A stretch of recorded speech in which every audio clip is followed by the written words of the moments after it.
Dallas. Miller. Intercepted by Spurgeon. He will reverse.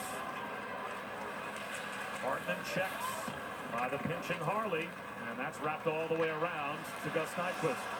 He wheels and deals center circle. Off to Steele. Harley pokes that pass to the corner. It ends up right out in front. Ryan Hartman! Oh, Ryan Hartman! Ryan Hartman! Fought through injury all night, and he gets the game winner. What a road win in overtime for Minnesota in Game 1.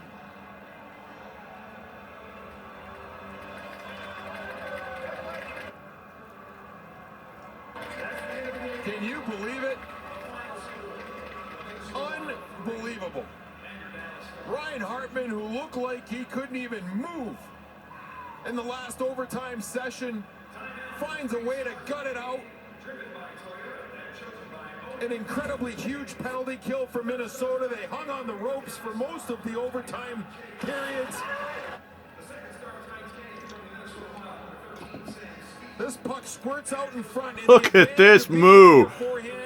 Oh, that's just a beauty. It's just easier for a player when he's on his forehand to wait out the goaltender and get to an area where you can find the net. Incredible patience for Hartman. The puck squirted out to him, and he was able to put that one home as he outweighted Jake Ottinger and Philip Gustafson with his first National Hockey League playoff win. This feels like a game that Minnesota had to win, Bob. I mean, considering all that they exerted in this game, and in the last 2.5 periods to be on their heels, yet find a way to win. What a huge one in Game 1 here in Dallas. And boy, how good do you feel for a warrior like Ryan Hartman to fight through the injury that he fought through? And at one point, didn't even look like he could put much weight on his leg, and he is able to not only fight through that pain, but get the game winner for his team in double overtime in Game 1. It's why this game is so special, because players like this who look like they can't play find ways to just hang in there and gut it out, and you just never know. An incredible team effort for Minnesota, who, as I mentioned, I mean, they were in their zone a lot in the last 2.5 periods, yet all it takes is one opportunity. They had a couple other ones that Ottinger had the answer for, but this time Hartman had the patience, and they get out of here with the Game 1 victory. How'd night 1 of the National Hockey League playoffs treat you? This is fun, isn't it? Oh my goodness. We get to do this for a month. This is great. Look at the banners up. The Western Conference champion, Central Division, Pacific Division. Yeah, that's back in the old days. It is remarkable. Stanley Cup champion in '99. What Minnesota did tonight. Oh man, that was a beautiful win. Their physicality or pushing it on the Dallas Stars. Dallas pushed back, but you got to give credit to Minnesota. When they were on the ropes, they hung in there. Well, it bears repeating, and we're going to take a look at all of the overtime opportunities that Dallas had to put this game away before Hartman got the game winner. Yeah, I mean, look, Dallas deserved better.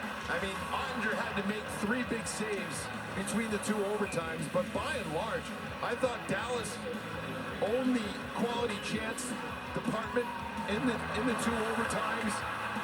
Marchman had an opportunity right there to end it.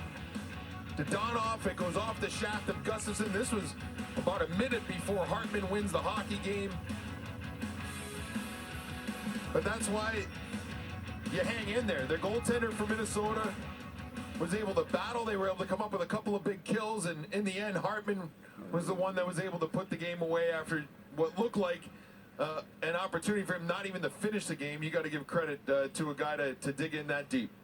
Your final again, 3-2 Minnesota in overtime. Double overtime at that for Leah Hextall and Brian Boucher. I'm Bob Wischusen. Steve Levy, you guys are still back there, right? Yeah. Bob, we're fine. You got to take the rest of the night off. We'll take it. We'll take it from here. We got it. So, double overtime victory by the Minnesota Wild. And I know they haven't been around forever in St. Paul, but it is the longest Stanley Cup playoff game for the Minnesota Wild. And listen, don't want to overreact here. It's too early. This would appear to be a tough loss to recover from if you're Dallas. You lose Joe Pavelski for who knows how long, and you dominated. Third period of regulation, 2 overtime periods, and you still lose this game. Well, I think for Dallas, they did probably deserve to win. They carried the play for the most part, especially at the end, and some great chances in the power play and overtime. Couldn't convert, and looks like Minnesota made the right choice. Arden Gustafsson, he played a whale of a Yeah. game back there. Sure did. It kept them in it when they were kind of on the ropes, and sure enough, they get one opportunity and they take advantage of it. But this is a tough loss for Dallas. But if I'm Dallas, I'm thinking let's dig in even deeper here, because they showed themselves, I think, tonight that when they play in the kind of hockey they did, that they're quite capable of winning the series. And I wouldn't be disappointed. I'd just get more determined, like I said earlier. That'll be the Pete DeBoer spin, Absolutely. right? We were the better team on the ice. We lost the game. Yep. I just think losing Pavelski, though, that's a tough loss for them. He could have been the difference in this game, especially as long as it did go in on that top line. So and you lose the game, and when you lose, you're tired, and especially a double overtime game like that. You win, you don't feel Minnesota's rolling. They got the adrenaline. Now they got home ice. You know, who knows? But first game, great game. Yeah, amazing hockey. Can't say anything bad about the hockey, but I think that for Dallas, if it's one thing that I'm going to be critical about, is you got the power plays. You know, you got to find a way to convert. You know, you have opportunities to do that. That's what the playoffs are all about. We know how important the special teams are. They played an amazing game. They probably deserved better. But when you look back at it, where can we improve? Well, you had opportunities on the power play. I know there were some missed calls, but they got opportunities in the power play and overtime to finish.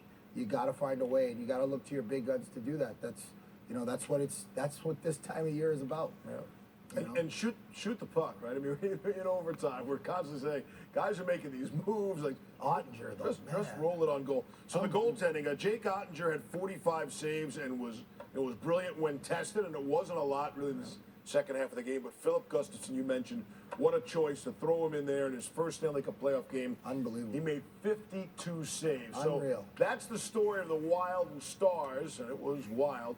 How about big picture, night one in the Stanley